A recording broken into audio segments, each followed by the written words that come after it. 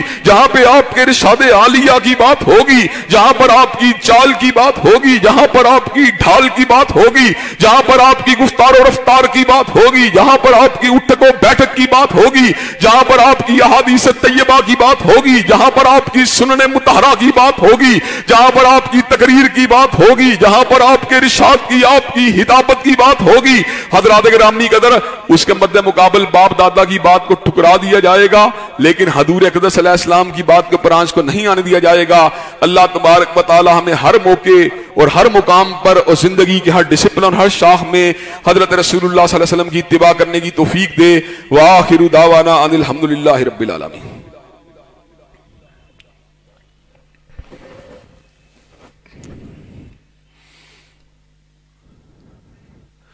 الحمدللہ نحمدہ ونستعینہ ونستغفرہ ونؤمن بہ ونتوکل علیہ ونعوذ باللہ من شرور انفسنا ومن سیئات اعمالنا من یہدہ اللہ فلا مضل لہ ومن یضلل فلا ہادی لہ واشہد ان لا الہ الا اللہ واشہد ان محمدا عبدہ ورسولہ صلی اللہ علیہ وسلم۔ اما بعد فإن خیر الحدیث کتاب اللہ وخیر الہدی ہدی محمد صلی اللہ علیہ وسلم وشر الامور محدثاتها وكل محدثۃ بدعہ وكل بدعۃ ضلالہ وكل ضلالۃ فی النار۔ حضرات گرامی قدر، حضرت رسول اللہ صلی اللہ علیہ وسلم جمیع مخلوقات میں سے سب سے بڑے مقام اور سب سے بلند مقام پہ فائز ہیں۔ حضرت رسول اللہ صلی اللہ علیہ وسلم کے مقام کی معرفت کو حاصل کرنا یہ ہمارے لیے انتہائی ضروری ہے، جس کے حوالے سے پہلی بات یہ ہے کہ آپ انبیاء صاحب کا رسول اللہ میں سے سب سے بلند ہیں اور آپ اللہ تبارک و تعالیٰ کے نبی ہیں۔ اسی طرح آپ کی محبت کو ہر محبت پہ ترجیح دینا یہ ہمارے لیے از حد ضروری ہے۔ جس کے دل میں حضور اقدس سے زیادہ پیار کسی اور کا پیار ہے، اس کو اللہ کے عذاب کا انتظار کرنا چاہیے، اور اللہ ایسے فاسقوں کو ہدایت ہی نہیں دیتا۔ مومن و مسلمان ناجائز محبت تو ناجائز ہے، وہ جائز محبت کو بھی کبھی حضرت رسول اللہ کی محبت میں مقدم نہیں سمجھتا، وہ دنیا کی ہر محبت کو نیچا سمجھتا ہے اور کملی والے کی محبت کو اونچا سمجھتا ہے۔ یہ محبت جو ہوتی ہے انسان میں مختلف طرح کے احساسات کو اور مختلف طرح کی صلاحیتوں کو پیدا کرتی ہے، جن میں سے پہلی صلاحیت اور پہلا احساس حضرت رسول اللہ صلی اللہ علیہ وسلم کی غیر مشروط پیروی ہے۔ جب محبت ہوتی ہے اور پوری طرح ہوتی ہے اور عقیدت احترام بھی ساتھ ہوتا ہے، عزت اور مقام کا ادراک بھی ساتھ ہوتا ہے، تو پھر یہ بات ممکن نہیں ہوتی کہ انسان اس شخصیت کی بات کو ٹالے، اس شخصیت کی بات کے اوپر عمل پیرا نہ ہو۔ حضرت رسول اللہ جب سب سے معزز ہیں، سب سے محترم ہیں، سب سے مقدم ہیں، سب سے بڑے محبوب ہیں، سب سے بڑے مقتدا ہیں، تو یہ کیوں کر ممکن ہے کہ آپ کی بات کے ہوتے ہوئے، آپ کے ارشاد کے ہوتے ہوئے، آپ کی چال کے ہوتے ہوئے، آپ کی ڈھال کے ہوتے ہوئے، آپ کی گفتار و رفتار کے ہوتے ہوئے، آپ کے ارشاد عالیہ کے ہوتے ہوئے، آپ کی حدیث مبارکہ کے ہوتے ہوئے، آپ کی سنت مطہرہ کے ہوتے ہوئے، آپ کی تقریر کے ہوتے ہوئے اور آپ کی سکوت کے ہوتے ہوئے، آپ کی عائلی زندگی کے ہوتے ہوئے، آپ کی معاشی معاشرتی اور سیاسی زندگی کے ہوتے ہوئے، آپ کے امن، آپ کے جہاد کے ہوتے ہوئے، آپ کی گورننس اور آپ کے نظام کے ہوتے ہوئے جو محب رسول ہے، کیوں کر ممکن ہے وہ کسی اور بات کو آپ کی ذات اقدس پہ ترجیح دے؟ وہ کس طرح ممکن ہے آپ کے نظام کے اوپر کسی اور نظام کو ترجیح دے؟ حضرات گرامی قدر، یہی وہ وجہ ہے کہ آج اس دور پر آشوب میں جبکہ لوگ جو ہیں مختلف نظاموں کی بات کرتے ہیں، کوئی تحریک انصاف، کوئی پیپل پارٹی، کوئی مسلم لیگ، سچی بات یہ ہے میرا دل جو ہے وہ حضرت رسول اللہ کے نظام کے اندر پیوست رہتا ہے اور آپ کے نظام کے اندر جذب رہتا ہے، اور جب بھی موقع آتا ہے، جب بھی اللہ تبارک و تعالیٰ کہیں بات کہنے کا موقع دیتا ہے، الحمدللہ میں بلا چون و چرا، بغیر کسی کے چہرے کو دیکھے ہوئے، بغیر کسی کی حیثیت کو دیکھے ہوئے اپنے اس موقف کو اللہ وجل بصیرت وعدے کر دیتا ہوں۔ اور آج بھی میں یہ بات وعدے کر دینا چاہتا ہوں، تمام نظاموں کو آزما لیا گیا، مسلم لیگ کو بھی آزمایا گیا، تحریک انصاف کو بھی آزمایا جا رہا ہے، پیپل پارٹی کو بھی آزمایا گیا۔ حضرات گرامی، اس ملک کو امن نہیں مل سکتا، سکون نہیں مل سکتا، چین نہیں مل سکتا، منزل نہیں مل سکتی۔ اس ملک کو منزل اگر ملے گی تو کالی کملی والے کے نظام سے ملے گی، آپ کے قانون سے ملے گی، جس کے اوپر درود بھیجنے سے، جس کی سیرت کے ذکر سے انسانوں کے قلوب کو سکون ملتا ہے، روحوں کو تراوت ملتی ہے، اسی کے نظام کے قیام سے معاشروں کو امن ملے گا، معاشروں کو سکون ملے گا۔ اور انشاءاللہ ہماری یہ جدوجہد جو ہے مختلف نشیب و فراز سے ہوتے ہوئے، کبھی ساتھیوں کے اتحاد اور کبھی ساتھیوں کے اندر بھی ہونے والی رائے کی تقسیم کے باوجود ہم اس بات کے اوپر قائم و دائم ہیں اور اللہ تعالیٰ کے فضل و کرم سے بالکل جمے ہوئے ہیں، ڈٹے ہوئے ہیں، اور انشاءاللہ اللہ تعالیٰ سے دعا گو ہے اللہ تعالیٰ زندگی کے آخری سانس تک ہمیں نظام مصطفیٰ کا نقیب بنائے رکھنا۔ حضرات گرامی کا جب میں معاشرے میں جاری ظلم کو دیکھتا ہوں، استبداد کو دیکھتا ہوں، ریپ کے کیسز کو دیکھتا ہوں، قتل و غارت گری کو دیکھتا ہوں، بچوں کے استحصال اور استحصال کو دیکھتا ہوں، اور اپنی ماؤں بہنوں بیٹیوں کی اترتی ہوئی چادروں کو دیکھتا ہوں، جب میں بین الاقوامی حالات کو دیکھتا ہوں، جب میں کشمیر میں بہتے ہوئے لہو کو دیکھتا ہوں، جب میں فلسطین کے اندر مسجد اقصی کے گرد و نواح میں ہونے والے مظالم کو دیکھتا ہوں، جب میں برما میں جلنے والی مسجدوں کو دیکھتا ہوں، معصوم بچوں کو نیزوں کی انیوں پر تڑپتے ہوئے دیکھتا ہوں، اور میں بوڑھوں کی داڑھیوں کو لہو میں تربتر دیکھتا ہوں، جب میں مشرق میں دیکھتا ہوں، مغرب میں دیکھتا ہوں، شمال و جنوب میں دیکھتا ہوں، تو ایسے عالم میں مجھے پھر ایک ہی مسیحا کے نظام مسیحائی کی بات سمجھ میں آتی ہے، اور وہ مسیحا کائنات کے اندر سب سے بڑی ذات، وہ سب سے بڑا مسیحا حضرت محمد کریم صلی اللہ علیہ وسلم کی ذات قدس ہے، جس کے بارے میں حضرت علامہ شہید کئی مرتبہ یہ بات دہرایا کرتے تھے، وہی تیری نہ بیماری، وہی نہ محکمی دل کی، اور علاج اس کا وہی آب نشاط انگیز ایسا کی۔ حضرات گرامی قدر قوم الجھی ہوئی ہے، کبھی ادھر بھاگتی ہے، کبھی ادھر بھاگتی ہے، منزل نہیں مل رہی، سکون نہیں مل رہا۔ سکون اگر ملے گا کالی کملی والے کے نظام حیات آفری سے ملے گا، حضرت رسول اللہ کے پلائے ہوئے آب حیات سے ملے گا۔ حضرات گرامی قدر مردہ دلوں کو بھی زندگی اگر ملے گی تو حضرت رسول اللہ کی احادیث طیبہ سے ملے گی، اور حضرات گرامی قدر اس معاشرے کو بھی امن اور چین اور سکون اگر ملے گا تو کالی کملی والے کے قانون سے ملے گا۔ حضرات گرامی قدر لیکن ہماری عادت ہے، ہم کبھی نیوں کو آزماتے ہیں، کبھی آزمائے ہوں کو آزماتے ہیں، اور اس کے قانون کو کیوں نہیں آزماتے جس کے قانون نے بتوں کے سامنے جھکنے والوں کو توحید کا لمبردار بنا دیا؟ اس کے قانون کو کیوں نہیں آزماتے جس نے معاشرے سے زناکاری کا خاتمہ کیا، چوری کا خاتمہ کیا، ڈکیتی کا خاتمہ کیا، غلامی کا خاتمہ کیا، انسانیت سوچ جرائم کا خاتمہ کیا؟ اس کے قانون کو کیوں نہیں آزماتے جس نے زمین کے پر حدود اللہ کا قیام کیا؟ اس کے نظام کو کیوں نہیں آزماتے جس نے بے روزگاری کے مداوے کے لیے زکوٰۃ، عشر، صدقات و خیرات کے نظام کو مروج کیا؟ اس کے نظام کو کیوں نہیں آزماتے جس نے ناانصافی کی زنجیروں کو توڑ کر عدل و انصاف کا اجرا کیا؟ اس کے نظام کو کیوں نہیں آزماتے جس نے اندھیروں کو بھگا دیا اور روشنی کا چلن عام کیا؟ اس کے نظام کو کیوں نہیں آزماتے جس نے شکاوت کا خاتمہ کیا، سعادت کو سر بلند فرما دیا؟ اس کے نظام کو کیوں نہیں آزماتے جس نے جہنم سے لوگوں کو ہٹایا، جنت کی شارع پہ چلا دیا؟ اس کے نظام کو کیوں نہیں آزماتے جس نے مساوات بنی آدم کا درس دیا، جس نے اس بات کا درس دیا کہ ایک ہی صف میں کھڑے ہو گئے محمود و ایاز، نہ کوئی بندہ رہا نہ کوئی بندہ نواز، جس نے سماج سے ذات پات کے باطل نظاموں کا خاتمہ کیا، جس نے معمولی جھگڑوں کے پر ایک دوسرے کے گلے کو پکڑنے والے جو چلن کا خاتمہ کیا، جس نے جاہلیت کی فرسودہ رسموں کا خاتمہ کیا، جس نے معاشروں کو نئی زندگی دی، جس نے معاشروں کو نئی روشنی دی،